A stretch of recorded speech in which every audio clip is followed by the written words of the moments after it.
નમસ્કાર. ગુજરાતમાં આજે અનેક વિસ્તારોમાં વરસાદ પડવાની આગાહી. હવામાન વિભાગ, હવામાન નિષ્ણાંતની આગાહી પ્રમાણે ઘણા બધા વિસ્તાર એવા છે જ્યાં ભારે છૂટોછવાયો વરસાદ અમુક જગ્યાએ પડશે, અમુક જગ્યાએ ભારે વરસાદ પડશે. પવન સાથે વરસાદ પડવાનો છે. અલગ અલગ સિસ્ટમ જે બની છે, એટલે એક અરબી સમુદ્ર એક્ટિવ છે, બીજી બાજુ બંગાળની ખાડી એક્ટિવ છે, અને જે અલગ અલગ હલચલ થઈ રહી છે એના કારણે ગુજરાત પર એની અસર દેખાઈ રહી છે. ટ્રફ ગુજરાત ઉપરથી પસાર થશે એટલે બહુ બધા વિસ્તારો, બહુ બધા જિલ્લા એવા છે જ્યાં એલર્ટ આપવામાં આવ્યું છે.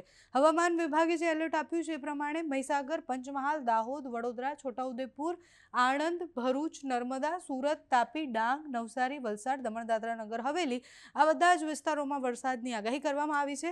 સાથે જ દરિયાકાંઠાના વિસ્તાર ગીર સોમનાથ, અમરેલી અને ભાવનગરમાં પણ વરસાદ આજે પડવાનો છે. એટલે આજે મોડી રાત સુધીમાં આ બધા જ વિસ્તારોમાં વરસાદ પડશે.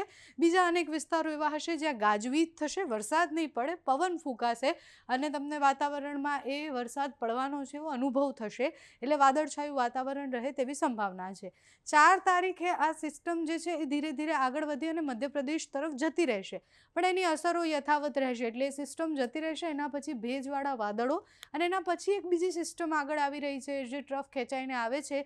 એની અસરને કારણે 7 તારીખથી ફરી એક માવઠાની શરૂઆત થશે. 7 તારીખની આગાહી પણ હવામાન વિભાગે કરી છે. એ આગાહી પ્રમાણે જોઈએ તો કચ્છ, બનાસકાંઠા, સાબરકાંઠા, અરવલ્લી, મહીસાગર, પંચમહાલ, દાહોદ, છોટાઉદેપુર, નર્મદા, તાપી, ડાંગ આ બધા વિસ્તારોમાં 7 તારીખે વરસાદ પડશે. એ માવઠાની શરૂઆત થશે. 2 દિવસ સુધી કન્ટિન્યુ આ બધા જ જિલ્લાઓમાં વરસાદ પડતો રહેશે. દેવભૂમિ દ્વારકા અને જામનગરમાં પણ વરસાદની આગાહી છે. એટલે દરિયાકાંઠાનો જે આખો પટ્ટો છે ત્યાં પણ વરસાદની સંભાવના છે. હવામાન વિભાગની આગાહી, હવામાન નિષ્ણાંતની આગાહી પ્રમાણે 7 તારીખ પછી જે માવઠું આવવાનું છે એના સિવાય પણ એપ્રિલના એન્ડિંગમાં એક માવઠું આવી શકે છે. એ માહિતી તમારા સુધી પહોંચાડીશું. અત્યારે હવામાન વિભાગ, હવામાન નિષ્ણાંત જે કહે છે, જે આગાહી કરી છે તે સાંભળો. પુનઃ આ 25 સર તારીખ 7માં ઉત્તર ગુજરાતના ભાગો, લગભગ તેમાં કેટલા મહેસાણાના ભાગો, સાબરકાંઠાના ભાગો, અરવલ્લીના ભાગો, આ ઉપરાંત અમદાવાદના ભાગો, મહેસાણાના ભાગો, કેટલાક સાણંદ, હિરેગામના ભાગો સુધીથી અસર થવાની શક્યતા છે.